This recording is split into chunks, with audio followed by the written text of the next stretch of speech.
하나님 말씀 보겠습니다. 하나님 말씀 마태복음 24장 10절에서 13절 말씀입니다. 제가 가지고 있는 성경으로는 신약성경 41페이지쯤 됩니다.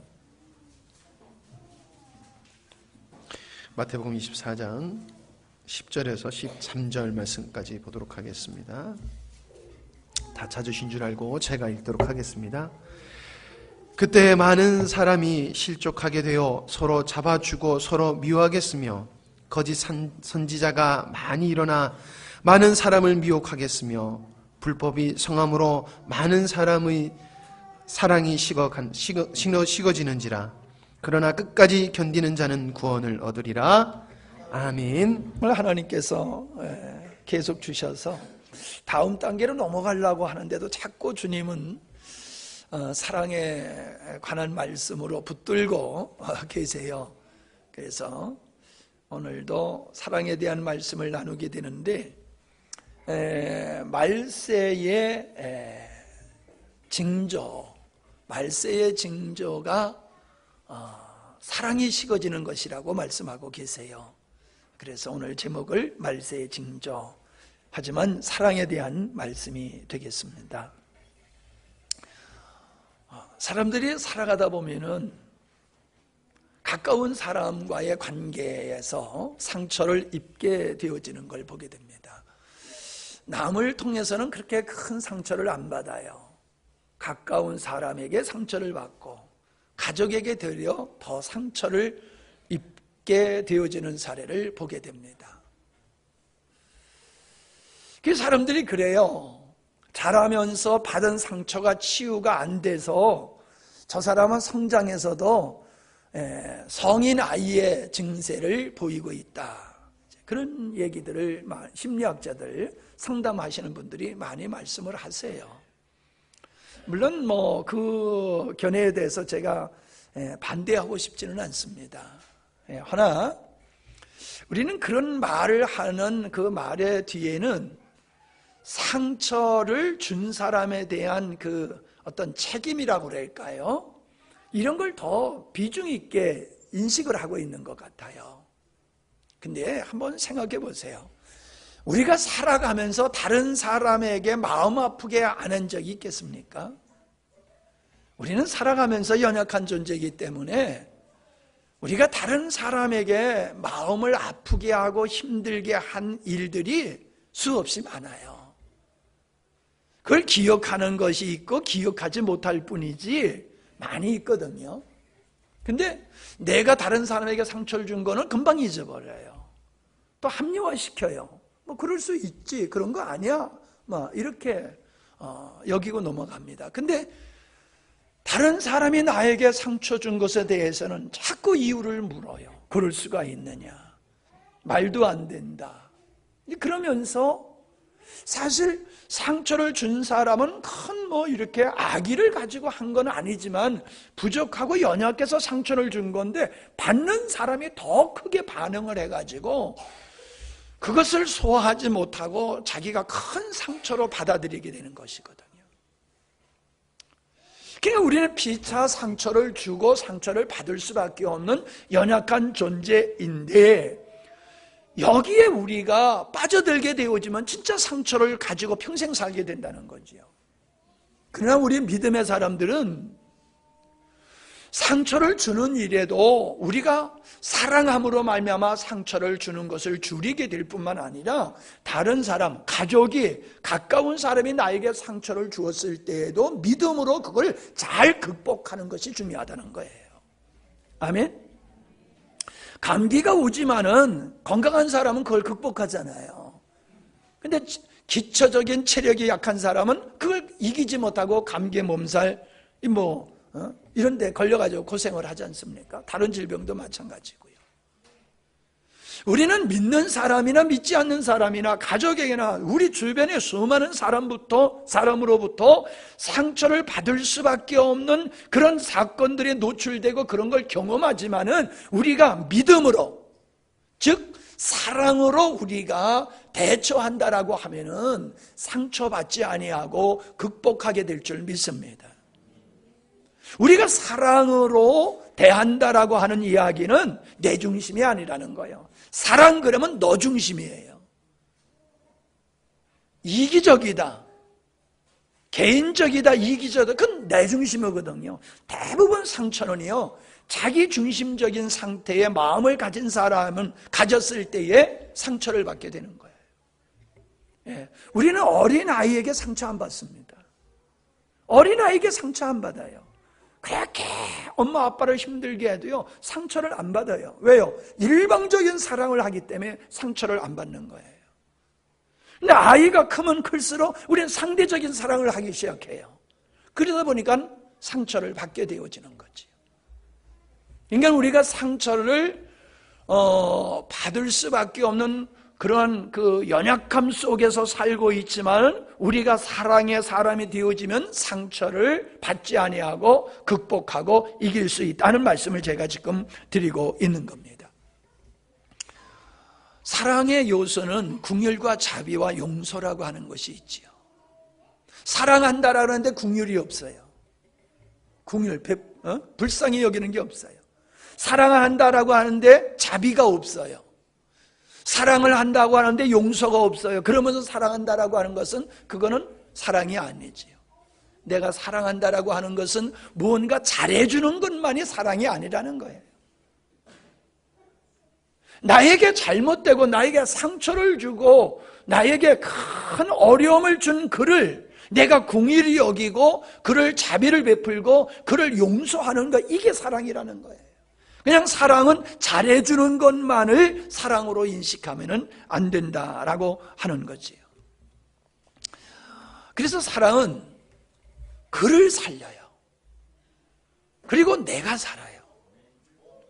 사랑을 하는 마음속엔 천국이 이루어지지만은 사랑이 사라진 그 마음에는 미움이 들어와요. 불만 불평이 그의 마음을 차지해요. 그렇기 때문에 사랑이 없는 공간은 지옥이 되어지는 것이 되는 거지요. 그러니까 내가 사랑을 하면은 작은 것은 잃어버려도 본질적이고 큰 것은 잃어버리질 않아요. 근데 내가 사랑하지 아니하면은 미움이 들어와서 내 마음을 지옥으로 만들므로 말미암아 더 큰 불행을 만들어내는 거지요. 그래서 원수로 삼는 내 마음, 원수로 삼는 내 마음이 이게 더 큰 불행을 만들어내는 요소인데, 먼저 내 마음에 상처를 입고 내 마음이 지옥이 되어지고 그러므로 말미암아 그와 나와의 관계 속에서도 아주 험악한 환경이 조성이 된다는 것이지요. 같은 사람이지만은, 같은 상황이지만은 내가 원수로 만들 수도 있고 내가 친구로 삼을 수도 있는 거예요. 내가 어떻게 반응하느냐. 내가 사랑으로 반응하면은 그에게 은혜와 자비를 베풀므로 말미암아 그를 내 사람으로, 친구로 만들 수 있지만, 내가 미움과 시기와 질투와 원망으로 대하게 되어지면은 그가 원수가 되어진다는 거예요. 그러니까 모든 사람은 나에게 원수가 될 수 있고 모든 사람은 나에게 친구가 될 수 있는 거예요. 어떻게? 내가 사랑으로 반응하냐, 사랑으로 반응하지 않느냐에 달려서 달라진다라고 하는 겁니다.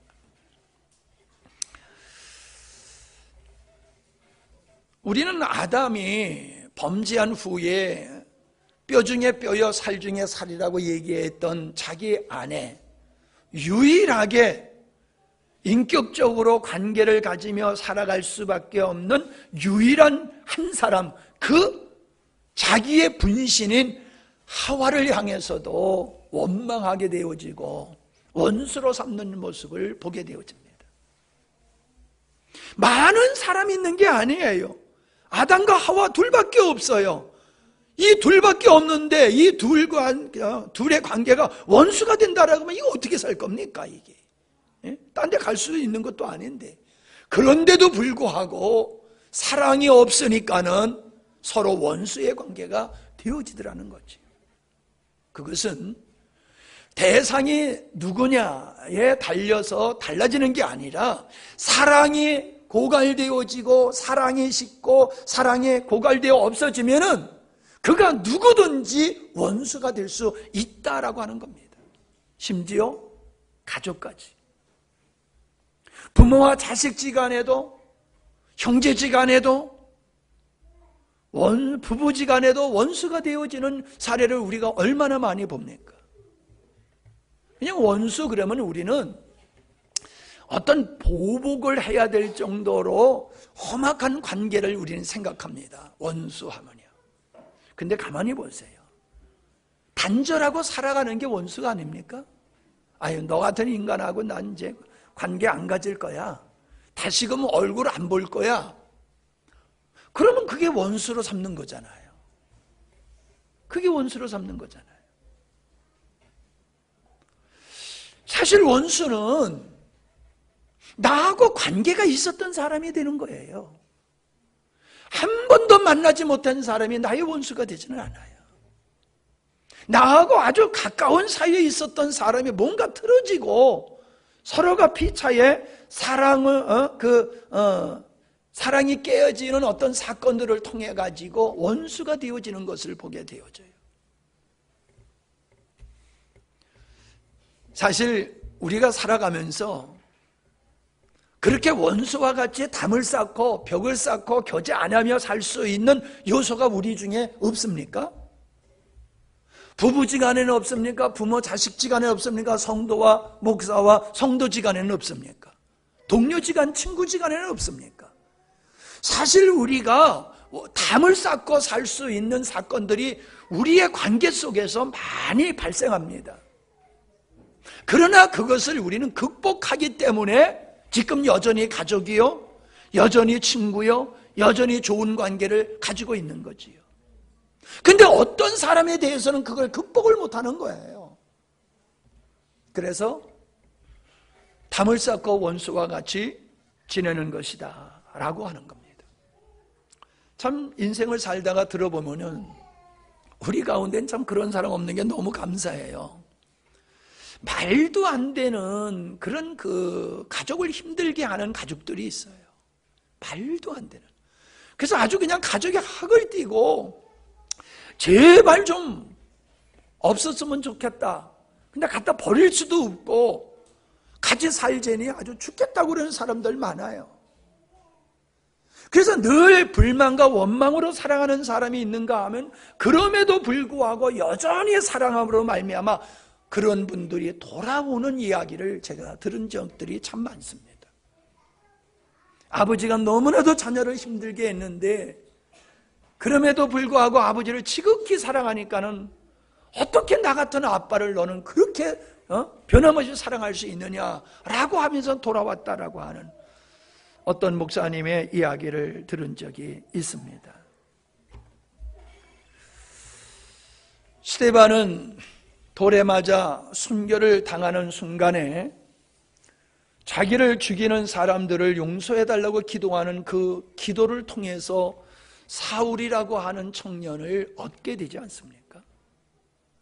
그냥 그는 돌 맞아 순교하는 것으로 끝나서 너무나도 안타깝고 참 어떻게 보면 아까운 그런 인생인 것 같아요. 그런데 그를 죽이는 데에 증인으로 섰던 사울이라는 청년이 그의 죽는 모습을 보고 그가 죽어가면서 용서해달라고 기도하는 그 중보의 기도를 들으면서 그가 결국은 위대한 사도가 된 거예요. 물론 우리는 다메섹상에서 하나님이 그를 만나 주심으로 말미암아 그의 인생이 바뀌어진 건 알아요. 그럼에도 불구하고 우리는 그의 삶 속에서 스데반의 그 순교의 모습이 바울의 변화에 놀라운 영향력을 미쳤다는 것을 알게 되지요. 토마스 선교사가 대동강에 배를 타고 들어왔다가 이제 죽게 되지 않습니까? 그 대동강 그 모래사장에 무릎을 꿇혀놓고 병사들이 목을 쳐가지고 그를 참수하게 될 때에 그가 그렇게 죽어가면서도 기도하며 성경을 전했단 말이에요. 죽어가면서도 그 얼굴의 밝음과 그 자기를 죽이는 사람을 향하여 증오와 원망이 있지 아니하고 성경을 나눠주면서 예수 믿으라고 하는 그 모습이 그를 죽인 자가 생각이 안 떠나는 거예요. 야, 도대체 어떤 사람이길래, 예수가 어떤 존재길래 그렇게 죽어가면서도 평안이 있으며 그렇게 예수 믿으라고 하고 죽을 수 있느냐.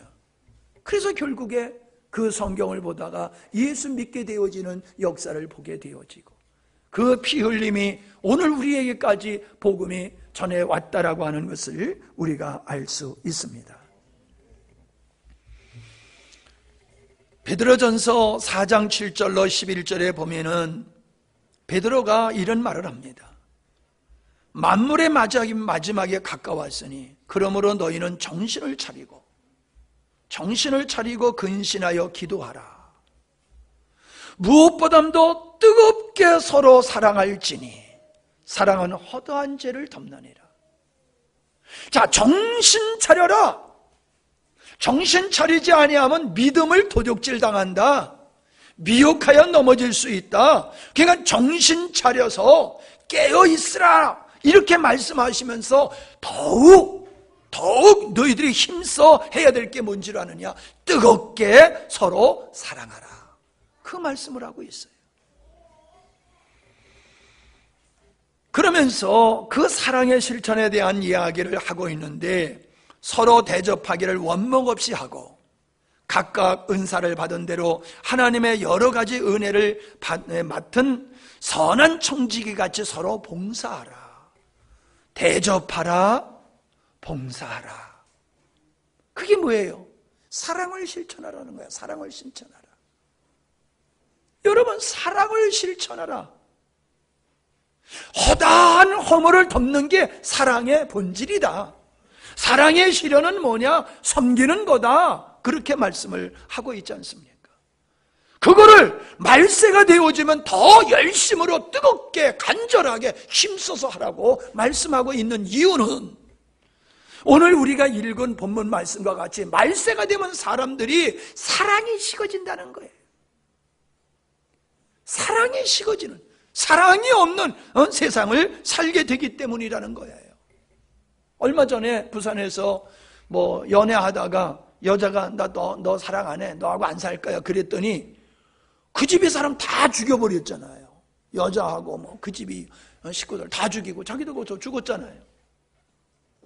아니, 정말로 그 여인을 사랑한다라고 하면은 그 여인 보고, 그래, 내가 네 짝이 아닌가 보다. 근데 내가 너 사랑하니까 너 좋은 남자 만나서 잘 살아라. 그게 진정 사랑하는 사람이 행해야 할 태도가 아니겠어요? 나 사랑 안 한다고 가서 다 죽여? 그게 사랑입니까? 근데 그런 구조로 오늘 현대인들이, 마지막 시대의 사람들은 사랑한다고 하면서 나를 위해 주기를 원하고 나를 위해 주지 않을 때는 원수로 삼고, 사랑한다고 한 사람들을 그렇게 아주 못되게 대하는 이런 모습을 이 마지막 시대에서 우리는 그걸 보고 있잖아요. 우리가 어렸을 때에는 살인이라고 하는 단어가 익숙하지 않았어요. 강도라고 하는 것도 익숙하지 않았어요. 그런 일이 별로 없었다는 거예요. 근데 이제는 그냥 방송을 틀면은 그냥 매일 나오는 이야기가 누구 죽였다, 강도질 했다, 못된 짓 했다, 이런 이야기들이 꽉 차 있잖아요. 말세야 그래요. 사람들이 뭘 보고 말세라고 그래요? 사랑이 식어져 가지고 사람들이 아주 냉혈동물이 되어 가지고 포악하게 행하는 그 모습을 보고 그런단 말이에요. 자, 보세요. 디모데후서 3장 1절로 15절에 보면은 분명히 이렇게 말씀하셨어요. 너희는 이것을 알라. 말세에 고통한 때가 이르리라. 왜 말세가 되면 고통을 당한다고 그랬느냐? 설명을 해요. 사람들이 자기를 사랑하며, 남을 사랑하는 게 아니에요. 나를 사랑해. 그러기 때문에 도를 사랑하고 자랑하고 교만하고 비방하며 부모를 거역하며 감사하지 아니하며 거룩하지 아니하며 무정하며 원통함을 풀지 아니하며 모함하며 절제하지 못하며 사나우며 선한 것을 좋아하지 아니하며 배신하며 조급하며 자만하며 쾌락을 사랑하기를 하나님 사랑하는 것보다 더 사랑하며 경건의 모양은 있으나 경건의 능력을 부인하니 이 같은 자들에게서 네가 돌아서라. 무슨 얘기입니까? 말세 왜 많은 사람들이 고통을 당하게 되느냐? 한마디로 얘기하면 사랑이 없기 때문에 그렇다는 거예요. 지금 나열된 그 모든 말씀은 내가 사랑으로 살아가고 있다고 하면은 이런 것들이 그의 삶 속에서 나타날 수가 없어요. 발생하지 않아요. 그런데 이런 삶을 산다고 하는 것은 사랑이 고갈되었기 때문이다 라고 하는 것을 말씀해 주고 있지 않습니까? 어때요? 이러한 일들을 우리가 흔히 보고 있습니까? 아니면은 그렇지 않습니까? 우리는 너무나도 이제 이런 것들이 당연하게 여기는 그런 환경 속에서 살고 있고 놀라지 않아요. 네? 그저 몇 사람 죽었다가 하면 놀라지 않아요. 그만큼 이제 우리는 사랑이 없음으로 나타난 많은 그 사건들 앞에 우리는 굳어졌어요. 마음이. 자, 주님이 뭐라고 말씀하셨습니까? 그때에 많은 사람이 실족하게 되어 서로 잡아주고 서로 미워하겠으며 세상에요. 교회가 얼마나 교회 안에서 재판하는 일들이 얼마나 많습니까? 교회의 문제를 가지고 세상의 법정에 가가지고 재판을 받습니다. 목사여 장로들이 가가지고 세상의 아들과 같은 판사들 앞에 가가지고 재판을 받습니다.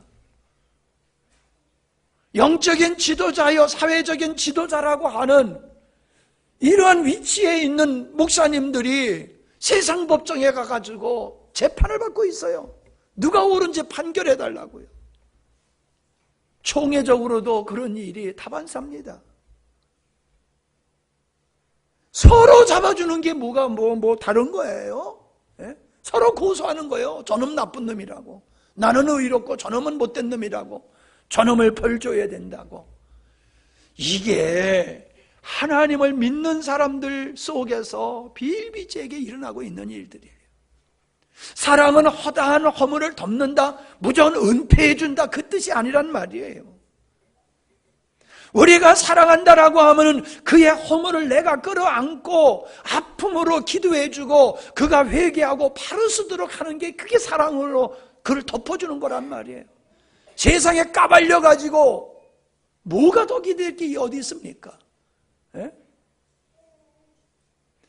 아니 교회가 잘못된 것을 바로잡기 위해서 한다라고 하지만은 그렇게 해서 바로잡힌 적이 있던가요? 이게 되려 세상에 우리의 수치를 서로의 수치를 드러냄으로 말미암아 사람들이 교회에 대해서 오해를 하고 마음을 닫아버리고 아예 교회에 나오지 못하게 하는 결과가 초래된다는 것을 어찌 모르냐 이 말이에요. 그로 말미암아 하나님께 영광을 가리는 일은 어찌 모르냐 이 말이에요. 내가 남을 정죄하는 것은 나는 의롭다라고 하는 이 잘못된 착각에 빠져있는 사람들이 행하는 행위입니다.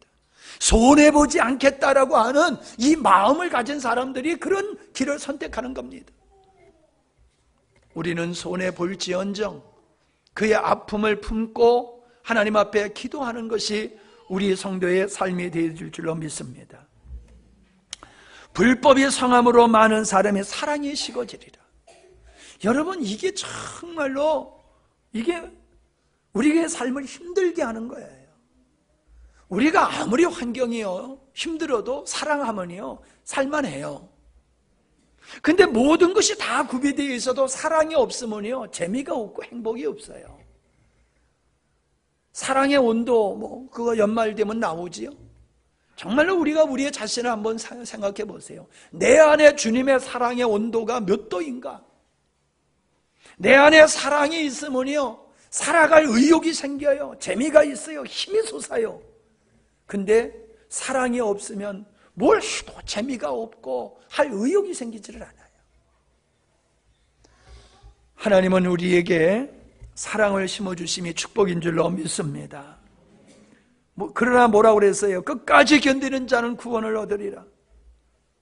끝까지 견디는 것, 우리가 끝까지 믿음을 놓지 아니하고 끝까지 사랑하는 삶을 놓지 아니하고 사랑하는 사람이 구원을 얻으리라 라고 말씀하시는 줄로 믿습니다. 믿음 충만은 사랑 충만이 되는 거예요. 믿음 충만과 사랑 충만, 사랑 충만과 천국, 이건 같이 가는 거예요. 나는 믿음이 충만해. 그런데 사랑이 없고 냉랭하고 쌀쌀맞은 사람들이 있어요. 그건 믿음 충만이 아니에요. 믿음 충만은 사랑 충만, 사랑 충만은 믿음 충만. 하나님의 나라는 사랑으로 이루어지는 거예요. 사랑으로 하나님의 나라가 이루어지는 거예요. 돈으로, 세상의 어떤 물질로 하나님의 나라가 이루어지는 게 아니다라고 하는 겁니다. 그러므로 저는 우리 주님과 더불어 몇 사람이 원수를 사랑함으로 그의 삶에 하나님의 은혜와 축복을 누리게 되는 사례를 말씀드려 보려고 합니다. 먼저 우리 주님이지요. 세상에 우리 주님이 얼마나 많은 사람에게 은혜를 끼쳤습니까? 그러나 그 은혜를 입었던 수많은 사람들이 예수님이 무고히 고소를 당하고 재판받을 때에 예수님의 의를 증거해 주려고 법정에 나선 사람이 있었습니까? 자기가 아쉬울 땐 예수님께 와가지고 병 고침받고 귀신 쫓아내고 이런저런 은혜를 얼마나 많이 받았습니까? 그러나 정말로 주님의 재판받을 때에 저분은 악한 사람이 아닙니다. 저분은 죽을 죄를 지은 분이 아닙니다. 저분은 우리들한테 이렇게 선한 일을 해오신 분입니다. 도리어 상을 받을 뿐입니다. 이렇게 나가가지고 증언으로 나서야 될 게 아니에요. 예수님의 은혜를 입은 사람들이. 근데 한 사람도 재판장에 나와가지고 예수님을 변호한 사람이 하나도 없었다는 거예요. 예루살렘에 올라오실 때에 호산나 찬송하리로다 외쳤던 그 수많은 사람들이 그 입으로, 그렇게 호산나 찬송하리로다 외쳤던 그 입으로 예수님을 십자가에 못 박으라고 그렇게 외쳤던 이 배신, 12 제자들이 죽는 데까지 따르겠다고 하다가 자기 살겠다고 다 예수님을 부인하고 도망갔던 그 12 제자들. 그러나 예수님은 자기를 배반할 유다를 아시면서도 끝까지 사랑하셨고, 자기 살겠다고 도망갔던 그 제자들에게 찾아오셔서 책망하지 아니하시고 아침에 먹을 조반을 준비하시고 그들을 따뜻이 품어주시며 새롭게 그들을 위로하시고 사명을 주시는 우리 주님의 모습, 이것이 바로 원수를 사랑으로 갚는 우리 주님의 모습인 것을 우리가 볼 수 있습니다. 주 70년에 예루살렘이 로마의 티테 대장에 의해 가지고 벽돌 위에 벽돌 하나가 쌓여지지 않는 처절한 파괴와 사륙을 당하지 않았습니까? 그것을 예수님을 먼저 보시고 예루살렘을 바라보면서 자기를 십자가에 못 박으라고 외칠 그들, 그러나 그들이 나중에 그렇게 끔찍하게 사륙을 당할 것을 바라보시면서 우리 주님이 우셨다는 거예요. 자기를 십자가에 못 박는 그들의 미래를 보시고 우리 주님이 우셨다는 거예요. 자기에게 잘해주는 사람의 고난을 보고 우신 게 아니라 자기를 십자가에 못 박아 죽인 그들이 당할 고난을 보고 우셨다는 거예요. 이게 사랑이 아니고 뭡니까? 예수님은 우리의 죄를 위해서 대속의 제물이 되셨다고 하는 게 맞습니다.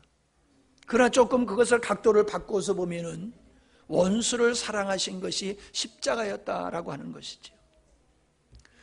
우리 주님께서 해골이라는 곳에 이르러 거기서 예수를 십자가에 못 박고 두 행악자도 그렇게 하니 하나는 우편에 하나는 좌편에 있더라.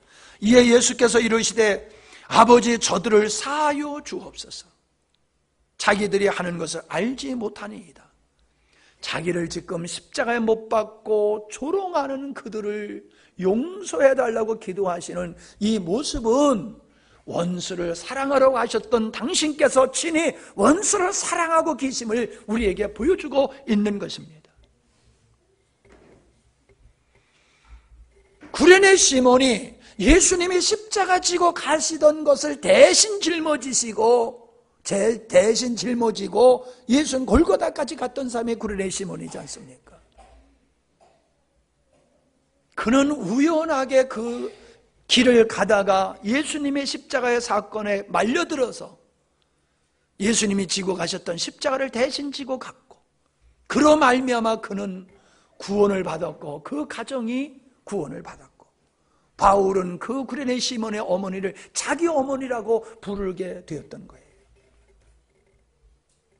그 성경에는 기록되지 않았지만은 자기가 짊어지고 십자가를 짊어지고 가서 못 박혀 죽는 그 예수님의 모습을 보고서 우편의 강도, 한편의 강도가 예수님의 죽으심을 보고 예수님의 그 용서의 기도를 들으시면서 구원받았던 것과 같이 구레네 시몬도 주님이 지셨던 십자가를 지고 가면서 죽음의 십자가의 모든 사건을 다 보면서 그가 구원을 얻게 되어지는, 이 원수를 사랑하는 사랑을 통하여 영혼을 구원하시는 하나님의 역사를 우리가 볼 수 있다라고 하는 겁니다.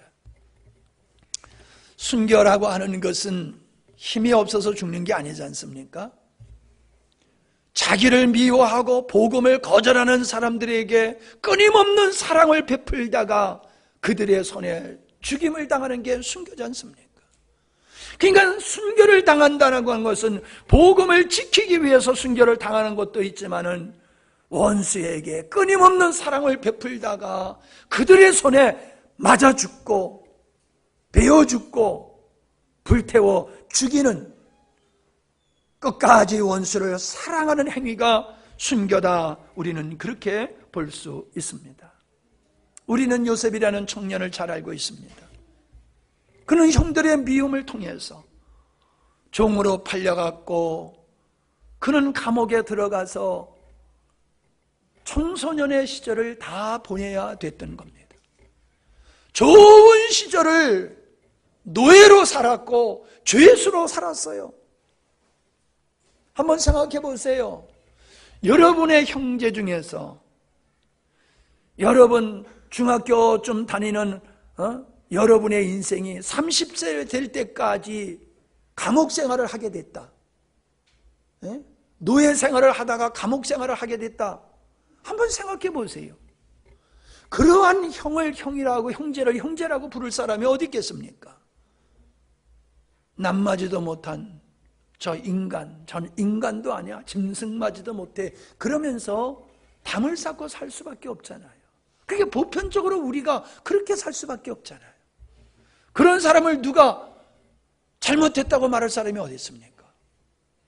그런데 그러한 형편에 있었던 요셉은 전혀 형들의 어떤 악한 행위에 대해서 상처를 입지도 아니하고 원망하지도 아니하고 그들을 끝까지 돌보지 않았습니까? 총리가 되어서요. 아버지가 세상을 떠났음에도 불구하고 자기에게 그렇게 모질게 악하게 한 형제들을 뜨겁게 사랑했던 요셉. 그 사랑이 바로 하나님의 사랑이고, 그 사랑이 바로 하나님의 뜻이 이루어지는 역사를 이루게 한 거예요. 요셉의 이 사랑의 삶이 없었다라고 하면은 하나님께서 아브라함에게 약속하신 약속이 이루어질 수가 없는 거예요. 그 사랑의 실천을 통해서 하나님의 역사가 일어나고 온 가족이 살게 되어지는 이 놀라운 열매를 얻게 되었다라고 하는 것을 우리는 알 수 있습니다. 다윗, 우리는 그 다윗이 의로운 자였다라고 하는 걸 압니다. 풍전등화와 같은 나라를, 그리고 위기에 처한 왕을 소년 다윗이 등장해가지고 구원해내지 않았습니까? 이게 어리석은 백성들이 다윗은 만만이요 사울은 천천히다. 이 말의 결과가 어떻게 될지를 생각지도 못하고 그냥 기분 좋은 대로 떠들다가 그것 때문에 애매하게 다윗은 왕의 미움을 받고 죽임을 당해야 되는 이런 상황에 처했잖아요. 그래서 도망가게 되었는데 희한하게 사울 왕이 다윗의 손에 죽게 되어지는 환경을 2번씩이나 겪게 되잖아요. 사울을 죽여도 누가 뭘 할 사람이 없었단 말이에요. 그런데 다윗은 그 사울 왕을 죽이지 않잖아요. 그의 옷자락을 벤 것 가지고 되려 마음을 아파하잖아요. 이게 하나님의 섭리를 믿고 하나님의 사람을 사랑하는 그 마음이 아니고야 어떻게 그런 행위를 할 수 있습니까? 그일라라고 하는 성이 블레셋의 공격을 받아서 이제 침략을 당하게 될 때 도주하던 망명생활을 하던 다윗은 자기를 따르던 자들을 데리고 가서 그 성을 구원해내지 않습니까? 그런데 사울이 그 소식을 듣고 그 성 안에 있다라고 하는 그 소식을 듣고 사울이 다윗을 죽이려고 쫓아오는 소리를 듣고 하나님 앞에 기도합니까? 기도를 합니다. 사울 왕이 올까요? 올 거다. 그럼 이 백성들이 나를 사울 왕한테 넘겨줄까요? 넘겨줄 거다. 그러니 빨리 도망가라. 그래가지고 도망가지 않습니까? 아니 블레셋의 침략을 받아가지고 죽을 수밖에 없는 사람을 살려냈더니 사울에게 제물로 바치겠다는 거예요. 그 인간들이. 그러니 훗날 그를 보복할 수도 있잖아요. 여기 못된 인간들. 너들은 인간도 아니야. 살려줬더니 배신을 해. 그리고 다 죽여버릴 수도 있잖아요. 그래서 다윗은 그렇게 보복을 하지 않았어요. 그냥 사랑을 베푼 거예요. 그냥 사랑을 베푼 거예요. 우리가 아는 대로 나발의 집에 보호하는 울타리 역할을 다윗이 했단 말이에요. 그의 따르던 자들과 먹을 것이 좀 없다 보니까는 양털 깎을 때는 아주 잔치를 하는 거거든요. 베풀거든요. 그래서 사람을 보내가지고 좀 빵과 고기를 좀 달라고 그랬더니 아주 박절하게 나발이 거절을 하지 않습니까? 이에 분노한 다윗이 그 집의 남자를 모두 죽이려고 했을 때에 아브가일이라고 하는 그의 나발의 아내가 중간에 나서서 가지고 다윗의 그 분노, 다윗의 그 식은 가슴을 두들겨 가지고 다시금 사랑의 사람으로 만들어 놓잖아요. 사랑이 없고 분노로 가득 찼을 때에 모두 죽이려고 했던 그의 마음이 다시금 사랑의 마음으로 회복되는 일을 아브가일이 시켰어요. 그랬더니 그를 그냥 용서해 주게 되었을 때에 하나님이 나발을 벌하여 죽게 하시고 그의 지혜로운 여인을 다윗의 아내로 삼게 하는 이 축복을 받게 되지 않았습니까? 다윗은 처음에 왕이 되었을 때는 유다 지파의 왕이었어요. 유다 지파. 12지파 중에서 한 지파의 왕이었었어요. 베냐민까지 있었던가? 베냐민하고 유다 지파지? 이 두 지파만 두 지파의 왕이었어요. 근데요, 그는 무리하게 유다에게 속한 그 나라를 접수하려고 들지 않았어요. 사랑으로 대한 거예요.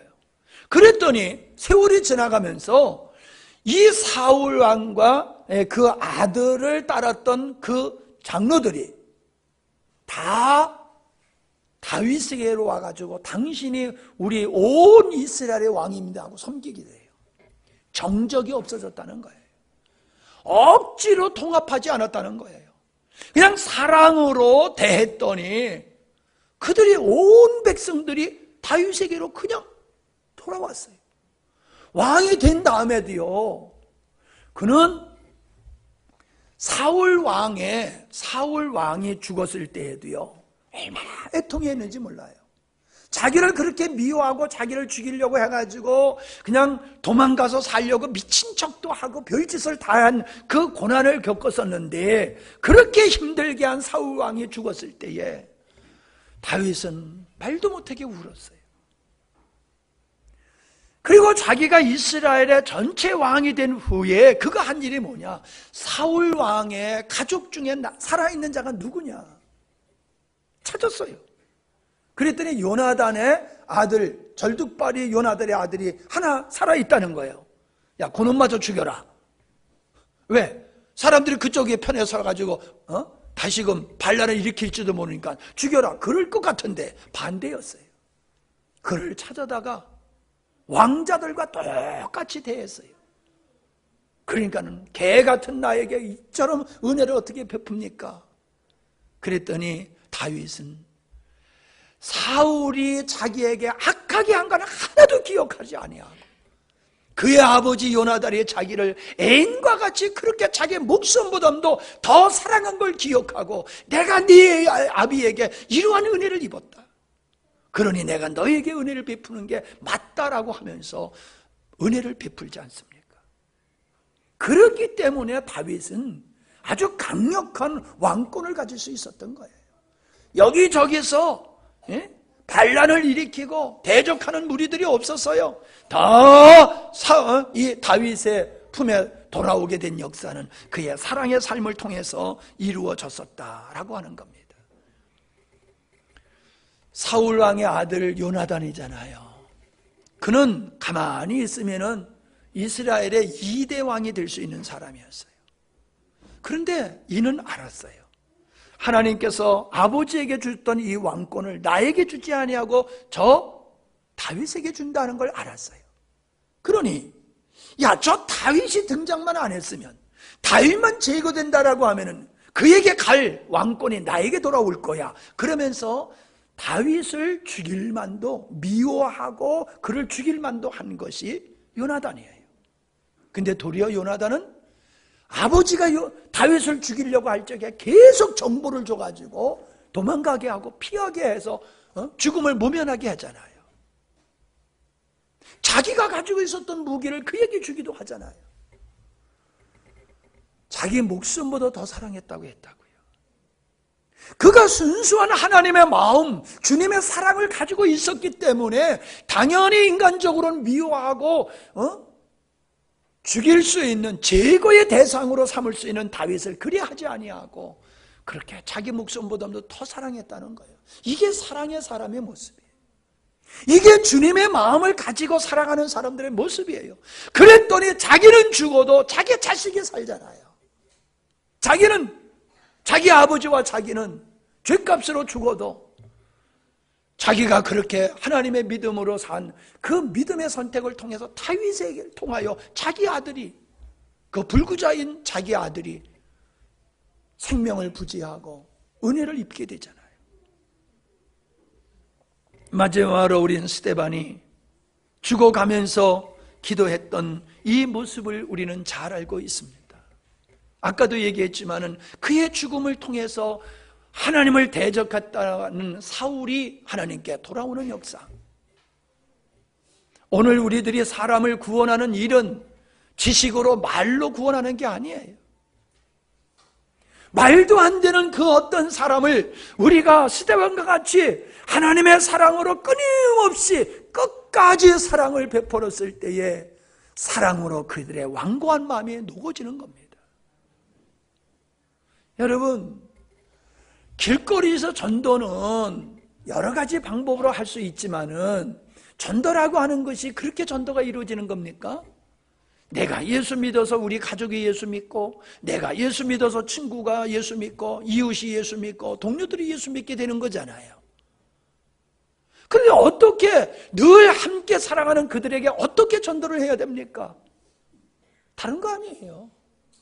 세상 사람들은 자기 사랑할 줄밖에 몰라요.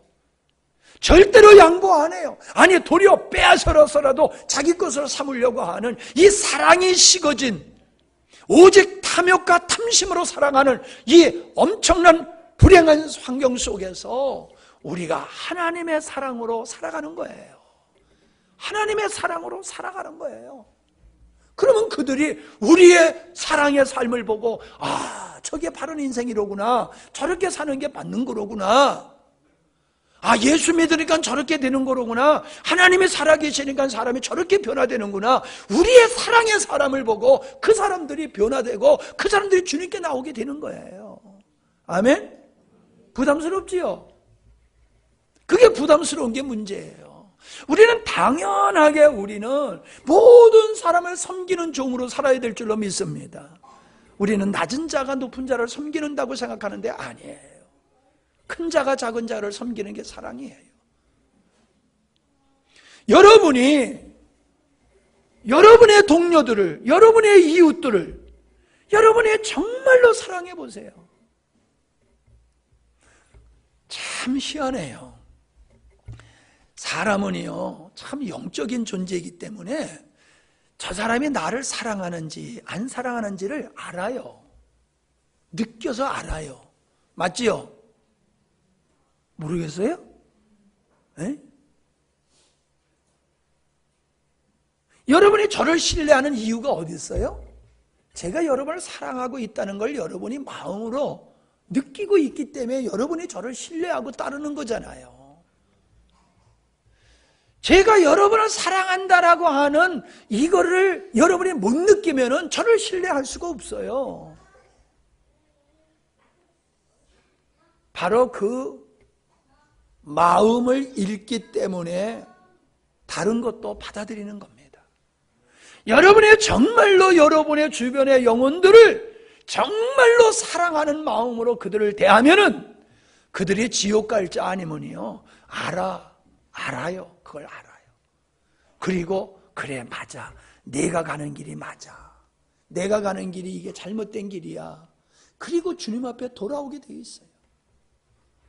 근데 흔한 말로 예수 믿는 사람은 말 못하는 사람 없어. 말은 잘해. 그런데 양보를 할 줄 모르고 희생을 할 줄 모르고 까칠하게 말도 못하고 말을 해도 상처되는 말만 하고 아주 밥맛 떨어지게 살아. 그러면서 예수 믿고 천국 간다니까 너나 가라. 너나 가세요. 당신이 가는 천국 같으면 난 안 갈래. 이래서 전도가 안 되는 거예요. 전도가 뭐가 어렵습니까, 여러분? 제가 이렇게 기도 사역을 하면서 많은 사람을 만나는데 그분들이 참 처음 만나는데도 이렇게 마음을 열고 가까이 대해요. 어저께도 우리 유영관 집사님하고 어떤 가정에 다녀가셨는데 그냥 그분들이 너무너무 좋아해요. 너무너무 좋아해요. 아, 뭐 좋을 게 뭐가 있습니까? 뭐 내가 그 손에 들려준 게 뭐 있습니까? 그런데도 그렇게 좋아해요. 왜요? 자기를 염려하고 사랑하고 아끼는 거를 느끼는 거예요. 그러니까 마음을 오픈하고 너무너무 좋아하고 평안을 누리고 좋아하는 거예요. 여러분, 사랑하지 않는 게 어둠에 속한 자라고 그랬잖아요. 우리가 사랑에 속한 자여 빛에 속한 자라고 하면요 우리 삶 속에서 섬기는 삶이 되어야 될 줄로 믿습니다. 가장 낮은 자리에서 가장 작은 자로 모두를 섬기시기 바랍니다. 아멘? 돈 되는 일은 척하고 돈 안 되면 그냥 안면 싹 바꾸고 그러지 말라고요. 병원에 가면은 간호사들이 이야기하는 거 보면 세상에 내가 왕 같은 기분이야. 왕 된 것 같아. 집에서도 그러냐고 내가 물으면은 피시 웃어. 집에서도 이래요? 얼마나 좋겠어 집에서 남편한테 그렇게 그냥 아니 말도 난 못 옮기겠어. 어떤 사람은 말도 참 잘 옮겼는데 나는 말도 뭐 이렇게 못 옮겨. 그러면 업고 살 거야. 업고 살 거야. 예? 집에서만 아니 삶의 현장에서만 그러지 말고 우리의 삶의 현장 모두가 가정에서 모두의 삶이 그렇게 섬기는 삶이 되시기 바랍니다. 아멘. 말세에 사랑이 식어진다. 그러나 사랑은 모든 걸 극복하고 하나님의 나라를 이루는 것이 사랑의 능력이다. 사랑하는 삶을 살면 상처를 받지 아니하고 극복하고 승리하게 된다. 아멘. 요즘 사람들 뭐 이렇게 힘들대, 직장 생활하기 힘들대. 특별히 젊은이들이 막 가만히. 하온이는 벌써부터 걱정이야. 씹는다고 말이야. 밥도 먹지 못하게 한다고 막 걱정을. 아니 왜 지금부터 걱정을 해? 예, 그냥 섬기는 삶이 우리의 삶임을 믿으시기 바라고, 그 사랑의 섬기는 삶을 통하여 하나님의 나라가 이루어지고 축복된 삶이 우리에게 이루어짐을 여러분 믿으시고 주님의 사랑으로 사랑하며 삽시다. 하나님 아버지 감사합니다. 마지막 때의 현상을 우리에게 명확하게 말씀해 주신 주님, 사랑이 식어질 것이다. 그러니 열심으로 피차 사랑하라고 하신 주님, 사랑은 모든 허물을 덮는다고 하시면서 사랑의 삶을 우리에게 주문하시고 사랑을 부어주신 주님을 찬양하며 우리가 그렇게 하나님의 사랑으로 사랑하여서 영혼을 얻고 우리의 삶을 천국으로 만드는 아름다운 삶이 되게 해 주시옵소서. 혹시 우리의 마음속에 담을 쌓고 원수로 내가 규정하고 그렇게 살아가고 있는 사람은 있지 않습니까? 하나님의 자녀라고 하면서 하나님의 사랑을 입은 자라고 하면서 나는 그 사랑을 베풀지 못하고 담을 쌓고 있는 것은 부끄러운 일인 줄 믿습니다. 이제 우리로 하여금 모든 담을 무너뜨리게 하시고 주님의 사랑으로 그 어떠한 자도 사랑하셨던 우리 주님의 사랑으로 우리도 사랑하며 살아가게 하여 주시옵소서. 예수님의 이름으로 기도하옵나이다. 아멘.